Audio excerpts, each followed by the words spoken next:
निर्जल एकादशी के पारण का दिन आ गया। मैंने ये व्रत पूरा किया या नहीं, चलिए देखते हैं। सुबह सुबह मैं उठ गई और ने एकदम चक्कर से आने लगे मुझे। कुछ समझ नहीं आ रहा था क्या हो रहा है। सुबह के 5 बजे का टाइम हो गया है और फाइनली गाइस मेरा व्रत पूरा होता है। और मतलब मैं आपको क्या बताऊँ कि मुझे कितनी ज़्यादा खुशी हो रही है।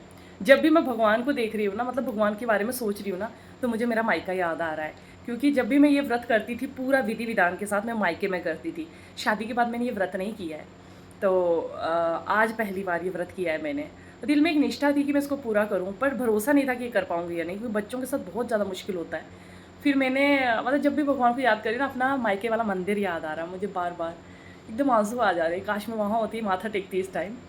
लेकिन जो भी है बहुत अच्छा है। और अब मेरा व्रत पूरा हो चुका है। अब मैं जल्दी से किचन में जाती हूँ और जल्दी से जो पारण के लिए खाना बनाना है जल्दी बनाऊँगी। खाना मैं बिल्कुल सिंपल बनाऊँगी, क्योंकि मेरे पास बहुत ज़्यादा टाइम उठ जाएगी, एकागरी तो बहुत मुश्किल हो जाएगा।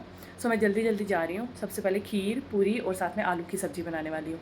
तो चलो चलते हैं, जल्दी से बनाते हैं। उठते ही गए सबसे पहले मैंने नहाया और नहा के मैं आ गई किचन में। और किचन में आते ही मैंने सबसे पहले खीर बनने रख दी। क्योंकि कहते हैं ना कि एकादशी द्वादशी के दिन चावल ज़रूर खाना चाहिए और ज़रूर दान भी करना चाहिए। तो मैंने इसीलिए सबसे पहले खीरी बनने रख दी थी।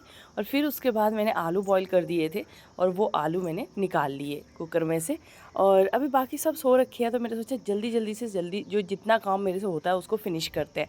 फिर मैंने साथ साथ में पूड़ी का आटा लगा दिया। और ये 3 चीज़ें मैं आज बनाने वाली हूँ, पूड़ी का आटा, आलू की सब्ज़ी और साथ में ही खीर। तो ये तीनों चीज़ें जल्दी जल्दी बना के रेडी करते हैं। तो मैंने उसके लिए जल्दी से टमाटर कट करने लग पड़ी मैं, और बाकी सब काम करने लग पड़ी। सबसे ज़्यादा मेरा ये रहता है कि एकाग्री अगर सोई रहेगी तो मेरा काम जल्दी जल्दी हो जाएगा। अगर वो जल्दी से उठ जाएगी तो फिर थोड़ा सा दिक्कत हो जाती है। तो यहाँ पे मैंने बस आलूओं को सिंपल तड़का लगाया, जैसे धनिया और दरदरा पिसा हुआ धनिया, जीरा, और साथ में ही मैंने करी पत्ता डाल दिया था। और उसके बाद मैंने खूब सारे टमाटर डाल दिए, इनको अच्छे से भून दिया। और फिर उसके बाद कुछ सूखे मसाले डाल दिए, जैसे मिर्च, नमक, हल्दी, और साथ में बस यही 3 चीज़ें, और इनको डाल के अच्छे से ग्रेवी बना दी। और फिर उसके बाद मैंने आलू को अनइवन सा ऐसे ही करके हाथों से तोड़ के डाल दिया। तो यहाँ पे सारे आलू मैंने डाल दिए थे और फिर इसको मैंने अच्छे से ग्रेवी में मिक्स किया। और ये जो आलू बनते हैं ना, बहुत ज़्यादा टेस्टी बनते हैं। और इसके बीच में मैंने पानी ऐड किया, गर्म पानी ऐड किया था, और बस इसको मैंने अच्छे से चला दिया। और अब ये आलू जो है इनको अच्छे से बॉयल आने देंगे हम। और थोड़ा सा अमचूर पाउडर ऊपर से ज़रूर डालेंगे। अमचूर पाउडर और धनिया पाउडर, ये 2 थोड़े से ऊपर से हम डाल देंगे। और इधर मेरी खीर भी जो है अच्छे से पक रही है, तो मैंने साथ में यहाँ ड्राई फ्रूट्स, कुछ गरी, और साथ में ही चीनी डाल दी है। तो बस यहाँ पे साथ साथ में मेरी खीर भी बन रही है और उधर मेरे आलू की सब्ज़ी भी बन गई है। तो जल्दी जल्दी से मैं सब फिनिश कर रही हूँ। और वैसे भी पारण का टाइम 5 से 7 बजे के बीच का ही है। जैसे मैंने वीडियो अपलोड किया था, आप लोगों ने भी बताया था, और वैसे और जगहों से भी पता चल गया था। तो सब लोग बोल रहे थे कि 5 से 7 बजे के बीच में ही पारण का टाइम है। तो मैंने सोचा कि जल्दी से पारण के लिए मैं सब कुछ बना के रेडी कर लूँ। अब यहाँ पे मेरी 2 चीज़ें तो ऑलमोस्ट रेडी हो चुकी हैं। अब तीसरी चीज़ आती है पूरी। तो यहाँ पर सारी मैक्सिमम पूरियाँ मैंने बेल दी थी, और बेलने के बाद इनको एक एक करके मैं फ्राई करने लग पड़ी थी। तो मैंने ना जिसमें आलू बनाए थे उस कढ़ाई को मैंने खाली किया और साफ़ किया, और फिर उसके बाद उसमें थोड़ी सी सूजी भूनी। क्योंकि चावल जो खीर के लिए मैंने रखा था ना, वो चावल थोड़ा लंबा लंबा बड़ा बासमती टाइप है, तो वो ना मिक्स नहीं हो रहा था दूध में बहुत ज़्यादा। क्यों, टाइम ज़्यादा लगता, बन जाती है, थोड़ा टाइम ज़्यादा लगता है। तो इसीलिए मैंने क्या किया, थोड़ी सी सूजी भून के ना उसको दूध में डाला, तो खीर में डाला। तो उससे ना खीर बहुत ज़्यादा अच्छी बनती है, मतलब घनी घनी हो जाती है। टेस्ट थोड़ा सा डिफरेंट हो जाता है, लेकिन थोड़ी घनी घनी बनती है। तो मेरे पास इतना ज़्यादा नहीं था कि मैं उसको और बॉयल करती रहती, तो इसलिए मैंने ऐसा किया। और उसके बाद मैंने यहाँ पे पूड़ियाँ तलना स्टार्ट कर दी। गर्मा गर्म पूड़ियाँ मेरी बनती जा रही थी। और सब लोग, मैं देख रही थी कि कोई उठे जल्दी जल्दी से। अब पापा उठे हुए थे, लेकिन पापा अपना काम कर रहे थे, तो मैं तब तक जल्दी जल्दी से पूड़ियाँ भी बना ली। अब यहाँ पे मेरी पूड़ियाँ बन के तैयार हो चुकी हैं, खीर बन के तैयार हो चुकी है, और साथ में ही मेरी आलू की सब्ज़ी भी बन गई है। तो खीर देखिए कितने अच्छे से बनी है। थोड़ी सी सूजी ऐड करनी है, ज़्यादा नहीं, तो खीर बहुत ज़्यादा अच्छी बनती है।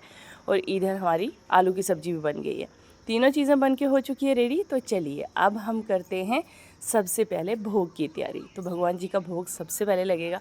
उसके लिए मैंने खीर, आलू की सब्ज़ी और थोड़ी सी पूरी निकाल के एक प्लेट में डाल दी थी, और साथ में ही उसमें हमने तुलसी डाल दिया था।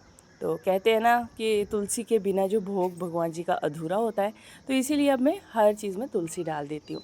तो चलिए सबसे पहले लगा के आते हैं कान्हा जी को भोग, भगवान जी को। और भोग लगाने के बाद देते हैं सबको खाना। अब मैं यहाँ पे ननंदों को ही आज खाना खिला रही हूँ, मेरी ननंदें और साथ में ही जो बच्चे हैं, बेटियाँ हैं जो हमारे घर की, सबको बुला लिया था मैंने और बस सभी को मैं खाना खिला रही हूँ। तो यहाँ पे सारे बैठ गए हैं और सब लोग खा रहे हैं।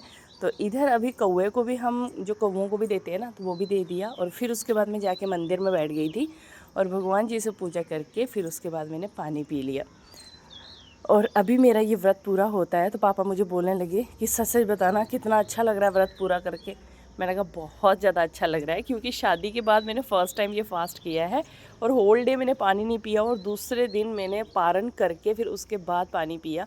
तो अपने आप में ही बड़ी खुशी की बात होती है। इस तरह से इतना टफ व्रत 2 बच्चों के साथ पूरा दिन काम करके रखना ना थोड़ा सा डिफ़िकल्ट हो जाता है, लेकिन जब मैंने इसको कंप्लीट किया तो एक अलग ही सेटिस्फेक्शन मन में आई और बहुत अच्छा लगा। यही था फ्रेंड्स मेरा व्लॉग। अच्छा लगे तो लाइक ज़रूर कर देना। Bye bye.